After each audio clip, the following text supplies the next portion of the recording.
اور ہم یہ سمجھتے ہیں کہ یہ چھوٹے معاملات ہیں اور ان کا حل بہت مشکل نہیں ہے. ان کا حل انشاءاللہ ڈھونڈ لیا جائے گا. ہم ایک بڑے مقصد کے لیے اکٹھا ہونا چاہتے ہیں اور ہم یہ سمجھتے ہیں تاریخ ہمیں معاف نہیں کرے گی اگر ہم نے اس وقت آگے بڑھ کر پاکستان کے لیے نہ سوچا, اپنی سیاست سے بڑھ کے نہ سوچا, وہ حلقے کی سیاست ہو, وہ پارٹی کی سیاست ہو, ہمیں اس سے آگے سوچنا ہے. تو ہماری سوچ اس حوالے سے بالکل یکساں تھی JUI کی اور PTI کی کہ اس وقت ضرورت ہے کہ ملک میں ہم قانون, آئین, شرافت کو بحال کریں. اس لیے ہمیں اپنا رول ادا کرنا ہے. طریقہ کار پہ بھی آپ کا اگریمنٹ ہے راجہ صاحب کہ کیا سڑکوں پہ اوپر احتجاج ہوگا, پارلیمان میں ہوگا؟ عدالتوں کے حوالے سے تو میں آپ کو اوپینین سنی چکی ہوں کہ بھئی وہاں پہ اب کیا آپ کو اتنی امید نہیں ہے آپ کی, تو کیا یہ سڑکوں پہ احتجاج کی طریقہ کار پہ بھی آپ دونوں کا کہیں نہ کہیں you can meet each other half way? نہیں, دیکھیں یہ باتیں آئندہ کی ہیں, مستقبل کی ہیں, یہ لائحہ عمل کی باتیں ہیں, یہ طے ہوتی رہیں گی. اس حوالے سے کوئی بہت تشویش نہیں ہونی چاہیے.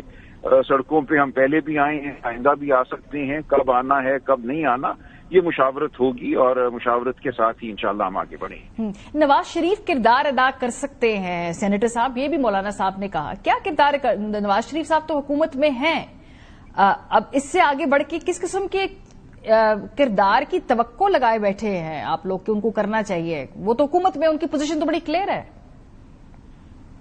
وہ ایک کلپ جو ہے وہ گردش کر رہا تھا نواز شریف صاحب کا اور بلوچستان کے حوالے سے اسپیشلی, اور وہ اگر کلپ اگر آپ چاہیں تو میں آپ کو بھجوا بھی سکتا ہوں. ہم وہی کردار جو ہے نا, جو اس کلپ میں جو انہوں نے کہا تھا, جو اس وقت ان کا سٹینڈ تھا, ہم وہی کردار ان سے چاہتے ہیں بلوچستان کے حوالے سے. جو وہ اس کلپ میں انہوں نے جو ہے اس وقت جب وہ زیر عتاب تھے انہوں نے جو کچھ کہا تھا, اور اس کے ساتھ ساتھ ہم دوسری جو ہماری چاہت ہے وہ کہا کرتے تھے کہ ووٹ کو عزت دو. تو یہ اب ہماری بھی چاہت ہے کہ ووٹ کو واقعی عزت دو, اور اس صوبے میں ووٹ کو کبھی عزت نہیں دی گئی. سو ابھی اگر ہم یہ گفتگو کریں تو اتحاد اگر جمعیت علماء اسلام کے ساتھ کہیں کسی مقام پہ اگر ہونا بھی ہے تو کیا یہ ممکن ہے کہ جو جوائنٹ اپوزیشن ہے اس کی صدارت یا اس کا جو لیڈرشپ ہے وہ مولانا صاحب کو سونپ دی جائے؟ یہ ممکنات میں سے ہے کیا؟ اس کے قریب ہے؟ ایسی ہیں جو افہام و تفہیم سے طے ہوں گی. محمود خان اچکزئی صاحب اس وقت تحریک تحفظ آئین کے سربراہ ہیں. ہم دیگر جماعتوں سے گفتگو کر رہی ہیں. لیکن عہدہ کیا دینا ہے, کس کو کیا لقب ملے گا, یہ کوئی بہت اہم باتیں نہیں ہیں. جو اسٹیچر ہے, جو رتبہ ہے مولانا کا, وہ بہرحال ہے. اسی طرح ہمارے دین ہیں, ان کا جو قومی سیاست میں ہماری تاریخ میں مقام ہے وہ ہے, وہ رہے گا. تو میں نہیں سمجھتا کہ یہ بڑا مسئلہ ہوگا. ایسا نہیں ہوگا کہ کوئی جماعت یہ کہے گی کہ چونکہ مجھے فلاں لقب نہیں ملا اس لیے میں اس تاریخی لمحے پہ ساتھ نہیں دوں گا یا حصہ نہیں ڈالوں گا جمہوری عمل کے حیا میں. ایسے نہیں ہوگا. یہ بڑے لوگ ہیں, یہ بڑی باتیں ہیں اور بڑے مقاصد ہیں. اس میں یہ چھوٹی چھوٹی باتیں میری نظر میں رکھنا نہیں ڈالیں گی. بہت شکریہ. سلمان اکرم راجہ صاحب ہمارے ساتھ موجود تھے, سینٹر کامران مرتضیٰ صاحب موجود تھے. جمعیت علماء اسلام اور پاکستان تحریک انصاف کے جو قربتیں ہیں وہ کس حد تک آگے بڑھی ہیں اس حوالے سے دونوں گفتگو کر رہے تھے. بریک پہ جائیں گے, جب واپس آئیں گے تو اس کے اوپر ہم سیاسی تجزیہ لیں گے. ہمارے ساتھ ہوں گے منیب فاروق اور اطہر کاظمی. بریک کے بعد ہمارے ساتھ رہیں گے. Welcome back. اگر ہم کہیں پاکستان اس وقت سیاسی حوالے سے, سیکیورٹی تھریٹ کے حوالے سے کہ بہت ہی ٹربولنٹ ترین وقت یا دور سے گزر رہا ہے تو یہ غلط نہیں ہوگا. اس کے دو حصے, ایک تو ہم دیکھ رہے ہیں کہ گزشتہ 2 ہفتوں میں جو دہشت گردی کے واقعات ہیں جس طرح سے ایسکلیٹ ہوئے ہیں اور جس طرح کی قومی یکجہتی کی اس وقت ضرورت ہے وہ ہمیں نظر نہیں آ رہی ہے. اس موقع پہ بھی سیاسی پوائنٹ سکورنگ بھرپور کی جا رہی ہے تمام طرف سے, سیاسی PTI کی طرف سے بھی اور PMLN حکومتی اتحاد کی طرف سے بھی. دوسری طرف جو اندرونی طور پہ مولانا فضل الرحمان صاحب کی واپسی کے بعد جو وہ گفتگو کر رہے ہیں, جس طرح کی گفتگو کر رہے ہیں اور جن حوالے سے وہ ایک تحریک چلانے کا اندیہ دے رہے ہیں, وہ حکومت کے لیے کیا کوئی سیاسی چیلنج بن سکتی ہے؟ تو یہ دو مکھی اس وقت چیلنجز ہیں حکومت کے لیے. اس سے جڑے بہت ساری اور گفتگو ہے, وہ کریں گے ہم پروگرام کے حصے میں. اطہر کاظمی صاحب ہمارے ساتھ اسلام آباد اسٹوڈیو میں, منیب فاروق صاحب ہمیں لاہور سے براہ راست جوائن کر رہے ہیں. بہت شکریہ آپ دونوں کا. سب سے پہلے تو میرا خیال ہے ذرا یہ جو بیرونی تھریٹ ہے اس حوالے سے گفتگو کر لیتے ہیں. یہ کوئی APC کا ذکر کیا وزیر اعظم صاحب نے, منیب صاحب, APC سے وہ تبدیل ہو کے لگتا ہے قومی سلامتی کونسل کا کوئی اجلاس ہے جو کہ پارلیمنٹ اور دونوں ہاؤسز کو جوائن کر کے پھر ان کو بریفنگ دی جائے گی. سو یہ کیا ہوگی؟ اے پی سی ہوگی یا یہ قومی سلامتی کونسل کا جو بھی قومی سلامتی کمیٹی ہے اس کے اجلاس میں ہی معاملات ہوں گے؟ دیکھیے بہت شکریہ. جو نیشنل سیکورٹی کمیٹی ہے وہ تو اسینشلی آپ کو پتا ہے اس کی کمپوزیشن ہمارے سامنے ہی ہے. لیکن اگر اس کو بنانا ہے، آپ نے کوئی ایک یونینیمس کوئی ایک اپروچ رکھنی ہے اور تمام سیاسی جماعتوں کو شامل کرنا ہے، پھر تو آپ کو فلام حالہ ایک اے پی سی بلانی پڑے گی، یعنی جس میں ساری جماعتوں کو بلایا جائے. اور خاص طور پر جو بلوچستان کی جماعتیں ہیں، چاہے ان کی نمائندگی ہے پارلیمان کے اندر یا نہیں ہے، یا وہ جا چکے ہیں پارلیمان سے، پھر بھی آپ کو ان کو بلانا پڑے گا. لیکن ایشو یہاں پر جو سب سے بڑا ہے وہ یہ ہے کہ ملک کی جو سب سے بڑی اپوزیشن کی جماعت ہے اس وقت، یا انفیکٹ میں کہوں جو سب سے بڑی جماعت ہے جن کے پاس اپنے عددی اکثریت بہت زیادہ ہے، خیبر پختونخوا میں ان کی حکومت ہے، وہ تحریک انصاف ہے. وہ یہ سمجھتے ہیں کہ عمران خان صاحب کو اس کانفرنس میں بلائے بغیر بات نہیں بنی. تو مجھے لگتا ہے کہ پھر تو یہ ایک نان سٹارٹر ہے، یہ کبھی مکمل طور پر تو معاملات نہیں ہوں گے، کیونکہ حکومت تو کبھی نہیں چاہے گی کہ عمران خان صاحب کے لیے کوئی ایسا کنسیشن کریٹ کیا جائے کہ بے شک ایز وی اسپیک اس وقت وہ کنوکٹڈ ہیں، ان کو باہر بلایا جائے اور ان کو یا وایا ویڈیو لنک ان کو کسی اے پی سی کے اندر ان کی شمولیت یا ان کی مشاورت ہو، شامل ہو. میں نہیں سمجھتا کہ ایسا ہوگا فی الحال تو. اور نہ ہی مجھے لگتا ہے کہ اس کی ایک بات تو یہ ہے کہ شاید یہ ممکن بھی نہیں ہے. دوسرا یہ کہ اگر حکومت یہ کرتی ہے تو انویریبلی عمران خان صاحب کے حوالے سے جو اس وقت حکومت کا بیانیہ ہے وہ تو یہ ہے کہ جی وہ تو ارریلیونٹ ہو چکے ہیں. حالانکہ میں نہیں سمجھتا کہ یہ بات فیکچولی درست ہے، لیکن اگر ان کو بلا لیا جاتا ہے پھر تو یہ بات ویلیڈیٹ ہو جائے گی کہ عمران خان صاحب آج بھی مکمل طور پر ریلیونٹ ہے. صحیح. لیکن جس طرح کی دہشت گردی کا اس وقت سامنا ہے، کیا یہ اس وقت یہ ڈیبیٹ کرنی چاہیے کہ کیا ریلیونس ہونی چاہیے، اس کو ہمیں اکنالج کرنا ہے یا نہیں کرنا؟ کیا یکجہتی اس وقت فوکس نہیں ہونا چاہیے، اور کیا وہ یکجہتی خان صاحب کی انکلوژن کے بغیر ممکن ہے یا نہیں ہے؟ دیکھیے اصولی طور پر تو آپ کی بات بالکل درست ہے اور آپ کا سوال بھی درست ہے کہ جب آپ نیشنل سیکیورٹی کے یا قومی سلامتی کے معاملات ہوں، نیشنل امپورٹنس کے معاملات ہوں، تو شاید بیونڈ پالیٹکس اور ہر کسی کو دیکھنا چاہیے. لیکن میری سوچ یا آپ کی سوچ سے یا اطہر قادری صاحب کی سوچ سے فرق نہیں پڑتا، کیونکہ ہم تو صرف سوال اٹھا سکتے ہیں یا اپنا تجزیہ دے سکتے ہیں. لیکن جہاں یہ فیصلے ہوتے ہیں وہاں پر اگر سوچ یہ ہے کہ نہیں کچھ کام ملک کے حق میں درست ہیں وہ ایسے کرنے ہیں، کچھ کام ملک کے حق میں درست نہیں ہے ان کو دوسرے طریقے سے کرنا ہے، تو پھر شاید زمینی حقائق کو دیکھا جاتا ہے.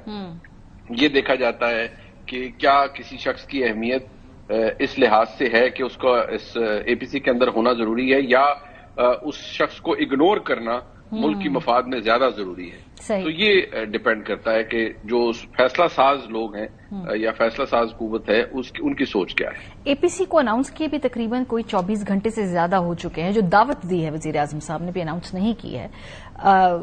اس دوران ہمیں کوئی سیاسی طور پہ کوئی حرکت نظر نہیں آئی ہے کہ وہ کسی کو دعوت دے، اپوزیشن سے رابطہ کرے. وہ تو سینس آف ارجنسی ہوتی ہے کہ بھئی یہ اتنے ہمارے بڑا تھریٹ ہے. اور دوسرا جو ڈسکورس ہے پارلیمنٹ اور سینٹ کے اندر، وہ تو ایسے لگ رہا ہے کچھ ملک میں ہوا ہی نہیں ہے. ایک نارمل سی پولیٹیکل ڈیبیٹ ہے اور پوائنٹ سکورنگ ہو رہی ہے اکراس دا بورڈ.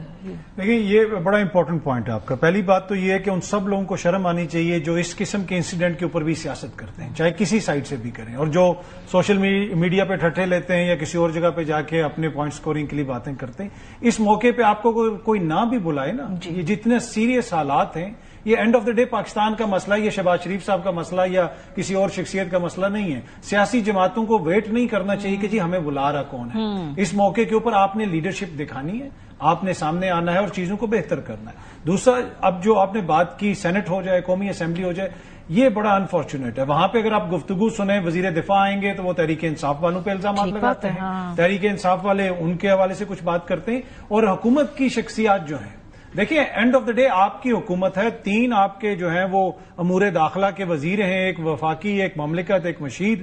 اس کے علاوہ آپ کی حکومت ہے بلوچستان کے اندر بھی. اب آپ یہ دیکھیں کہ پیپلز پارٹی کی وہاں پہ حکومت ہے، ان کا وزیر اعلیٰ ہے، ان کی لیڈرشپ کدھر ہے، وہ اس میں کیا کردار ادا کر رہی ہے. تو ان سب نے مل کے اس کے اوپر نہ صرف قوم کو باتیں سنانی ہے بلکہ وہ جوابات بھی دینے کہ بھائی اس نہج پہ چیزیں کیوں پہنچی ہیں. تو اس میں ہر سیاسی قوت کا کردار ہے. اگر اس کو سیریسلی انہوں نے نہیں لیا تو اینڈ آف دا ڈے پھر پھر حالات اس نہج پہ جائیں گے کہ شاید پھر خدا نخواستہ ان کے لیے مزید مشکلات ہوں. لیکن اس وقت اگر اے پی سی ہوتی ہے تو تحریک انصاف کی موجودہ قیادت کی شمولیت آپ دیکھتے ہیں کہ اس میں ہوگی یا وہ مشروط ہوگی, غیر مشروط ہوگی, یا عمران خان صاحب کی موجودگی کے بغیر اے پی سی فروٹفل نہیں ہوگی؟ دیکھیں, پہلی بات تو یہ ہے کہ اے پی سی بلانے کا کیا مقصد ہوتا ہے. اے پی سی بلانے کا مقصد یہ ہوتا ہے کہ ملک کے جتنے لوگ ہیں ان سب کی نمائندگی وہاں پہ ہو. ملک کی سب سے بڑی نمائندہ جماعت پاکستان تحریک انصاف ہے. پارلیمنٹ کے اندر ان کے سب سے زیادہ ممبران ہیں, اس کے علاوہ سینٹ میں ان کی لوگ, ان کے ممبران موجود ہیں, ووٹ انہوں نے سب سے زیادہ لیا. تو ان کے بغیر اے پی سی کو بلانا تو وہ تو ارریلیونٹ ہے. چلے جائیں گے گوہر خان صاحب, چلے جائیں گے, وہ ریپرزنٹیشن ہو جائے گی ان کی. شبلی فراز صاحب چلے جائیں گے. یہ تو وہ جماعت, میں ایز اے جماعت کی بات کر رہا ہوں کہ اس جماعت کے بغیر اب جماعت کی طرف سے کون جائے گا یہ تو جماعت وہ فیصلہ کرے گی کہ اس کو بلانا ہے. تو میرے خیال میں ان کے بغیر تو اے پی سی کا فائدہ نہیں ہے. اس کے بغیر تو ویسے ہی اے پی سی کی تو اس وقت آل پارٹیز کی ایک طرح سے حکومت بنی ہوئی ہے. ایک دو پارٹیاں ہی باہر ہیں, جماعت اسلامی یا JUIF, بڑی جماعت تو تحریک انصاف ہی باہر ہے. تو میرے خیال میں ضروری ہے, اور تحریک انصاف کے اوپر جس قسم کے یہ الزامات لگا رہے ہیں ان کو بھی یہ بھی دیکھنا چاہیے کہ ہم نے لوگوں کو قومی دھارے میں لے کے آنا ہے. ہم تو بات کر رہے ہیں کہ ہم لورا لائی کا نوجوان بھی قومی دھارے کا حصہ ہوگا. آپ جو الزامات لگا رہے ہیں ایک سب سے بڑی جماعت پہ, آپ تو لاہور کے نوجوان کو بدزن کر رہے ہیں خدا نخواستہ.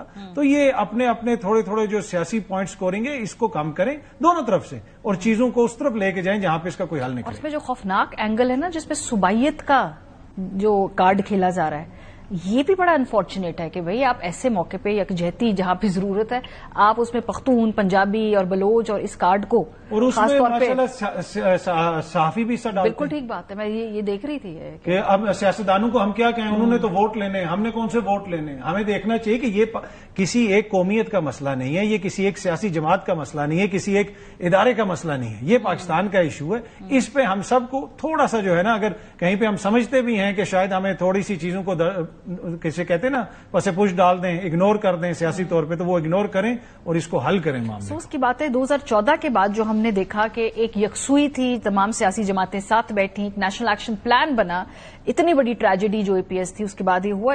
اس موقع پہ وہ سینس آف ارجنسی یا یکجہتی نظر نہیں آ رہی.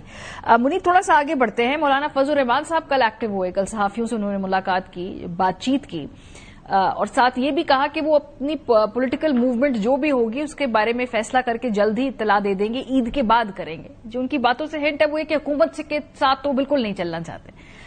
تحریک انصاف JUI کے درمیان آپ فاصلے کم ہوتے دیکھتے ہیں کیا؟ دونوں کسی کے اتحاد کا حصہ بن سکتے ہیں یا ابھی بہت مراحل ہیں اس کے؟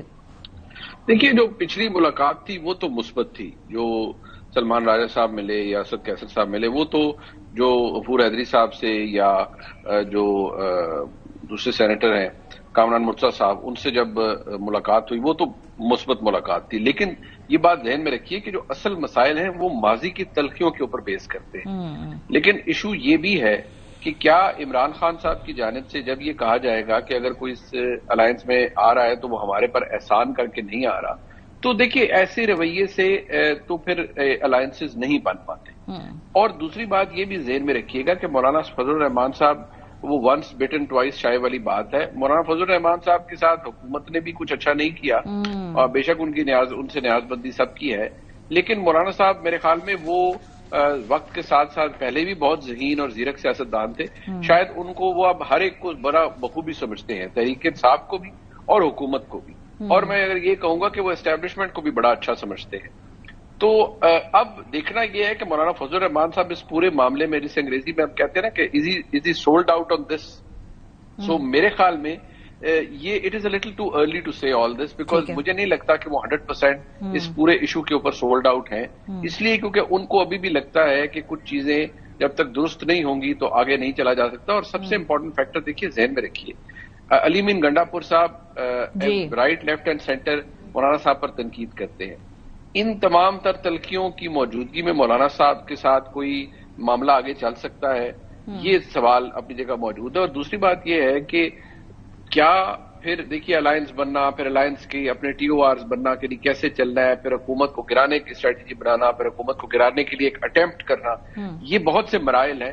ان میں مجھے ابھی لگتا ہے وقت لگے گا. یہ مولانا صاحب کی دوبارہ ایکٹیو ہونا، آپ کو لگتا ہے تحریک انصاف کے ساتھ مل کے مولانا صاحب کوئی موومنٹ چلائیں گے، یا وہ سیاسی طور پہ ان کی ایک ریلیونس ہے، ان کا بڑا قد ہے، کردار ہے، اس بات پہ وہ کلیئر ہے کہ گورنمنٹ کے ساتھ نہیں جانا ہے، لیکن اپوزیشن وہ جدا کانہ حیثیت میں اپنی کر رہے ہیں، کیا تحریک انصاف کے ساتھ آپ کو لگتا ہے کہ کوئی ایک مشکل تھریٹ حکومت کے لیے وہ بن سکتے ہیں؟ دیکھیے اس میں دو چیزیں ہیں، ایک چیز تو مولانا کی سائڈ کی اور ایک تحریک انصاف کی سائڈ کی. اگر آپ مولانا کی سائڈ کی دیکھیں، تحریک انصاف کے بہت سارے لوگوں نے مولانا سے بہت ساری امیدیں لگائی ہوئی ہیں، لیکن اگر آپ مولانا کا کیریئر دیکھیں، ان کی سیاست کو دیکھیں، ایک تسلسل ہے.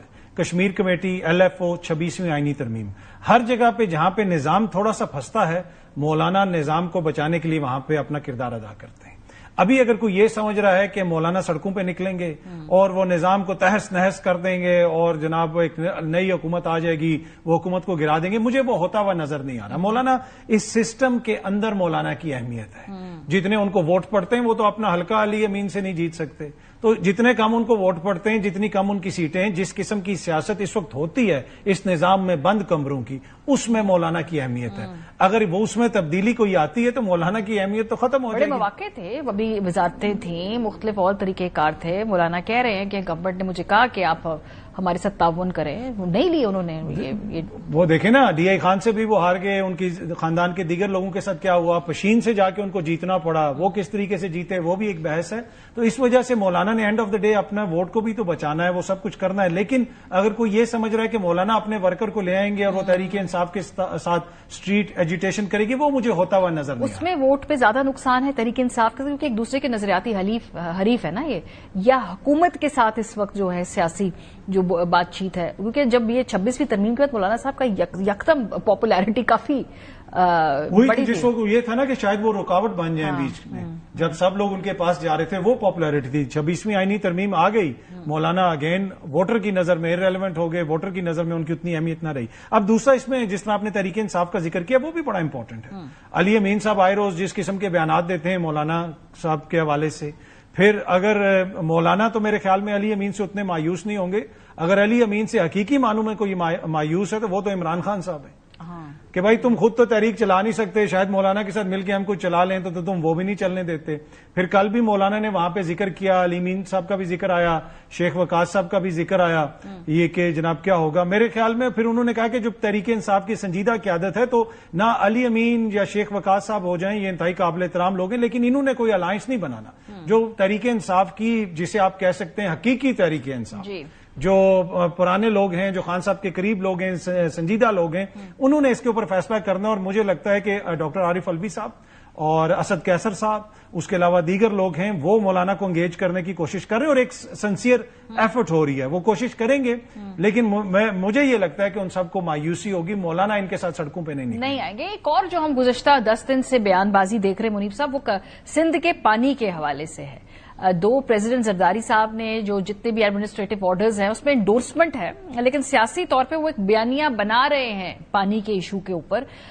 کیا یہ کسی سیریس ایسکلیشن میں ڈیولپ ہو سکتا ہے؟ کیونکہ ایک ووٹر کا اپنا پریشر تو ہے نا، سندھ کا ووٹر پریشان ہوگا پانی کے ایشو سے. دیکھیے یہ ایشو تو بڑا سینسٹیو ہے، لیکن اب دیکھنا یہ ہے کہ اس کے حقائق کون سامنے لا سکتا ہے.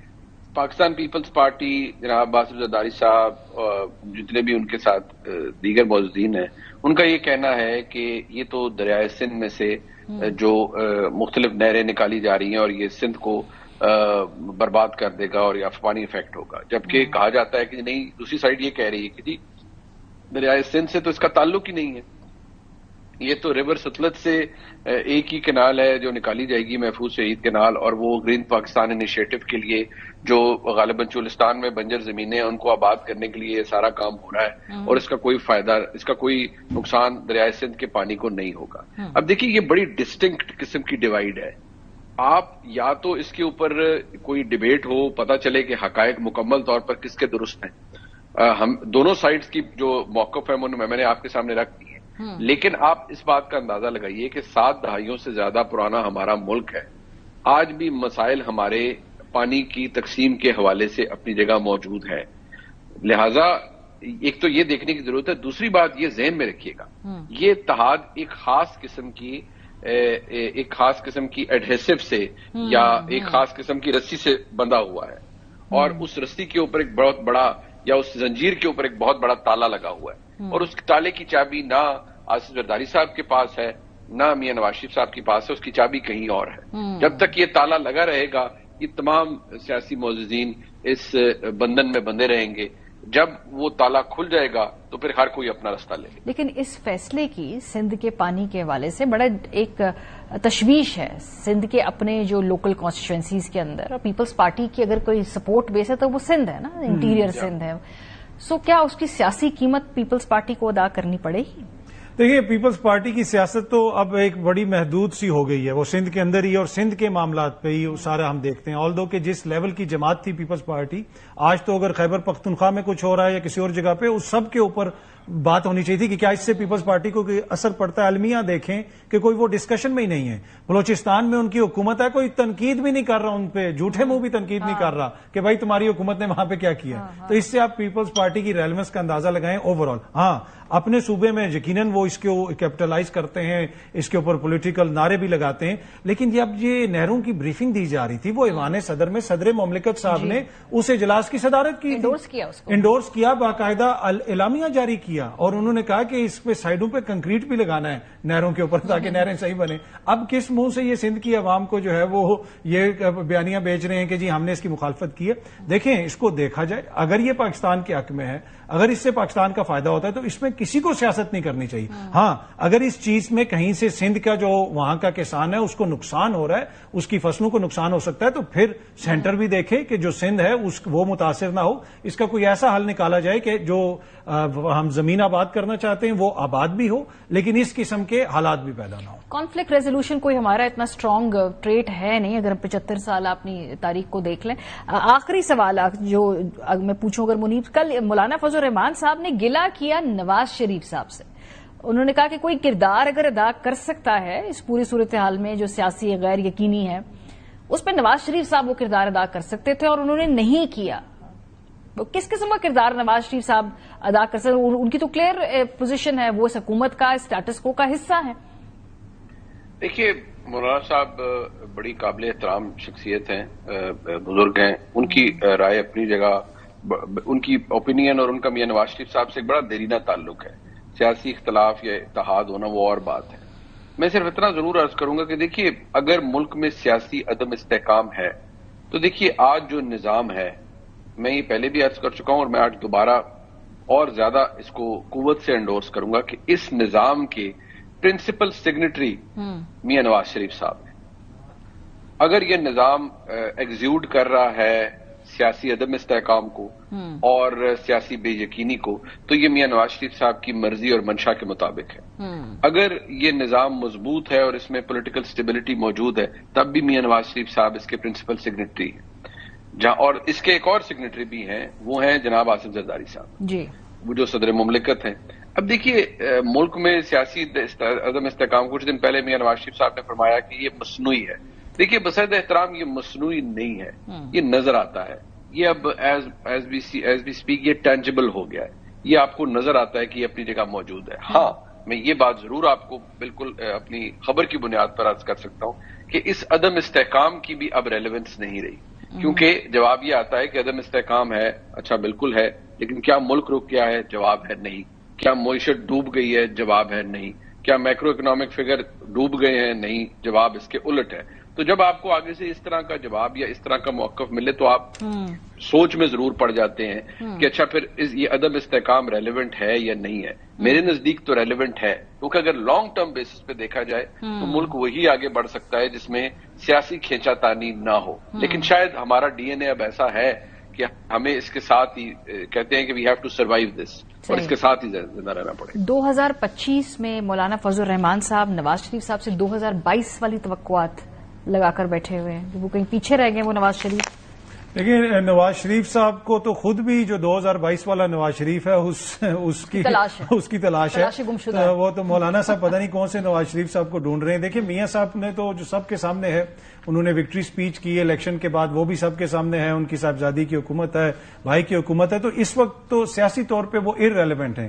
آپ کو میں ضرور کمپلیمنٹ کروں گا کہ آپ نے نواز شریف صاحب کا کم از کم ذکر تو کیا، مولانا صاحب نے ذکر کر دیا، مولانا نے ذکر کر دیا اور آپ کو ذکر کرنا پڑے گا، لیکن اس اسٹیچر کا جو لیڈر ہو،